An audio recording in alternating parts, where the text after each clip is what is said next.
Welcome to Kenton's videos. Enjoy the video. In this video, I will explain how to change spark plugs in your V6 engine. First, gather your essential tools like a spark plug socket, ratchet, and torque wrench. You will also need a gap gauge, dielectric grease, and anti-seize compound. Ensure you have 6 new spark plugs specifically designed for your engine model. Having these items ready makes the process much smoother and more efficient. Before starting, always disconnect your vehicle's negative battery terminal for safety.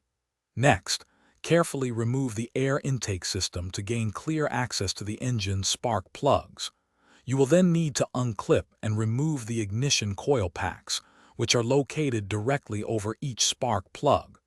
Take your time with these steps to avoid damaging any connectors or hoses.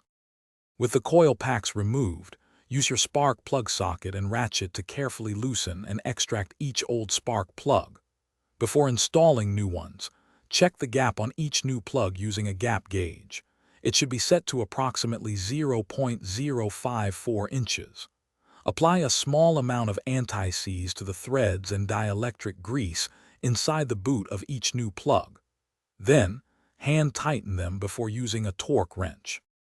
Torque each new spark plug to about 13 foot-pounds for proper seating. Reinstall the ignition coil packs, ensuring they click securely into place over each plug. Reattach the air intake system, making sure all clamps and hoses are tight. Finally, reconnect the negative battery terminal. Start your engine to confirm everything is running smoothly, and enjoy your improved performance and fuel efficiency. Thanks for watching. Consider subscribing if we helped you.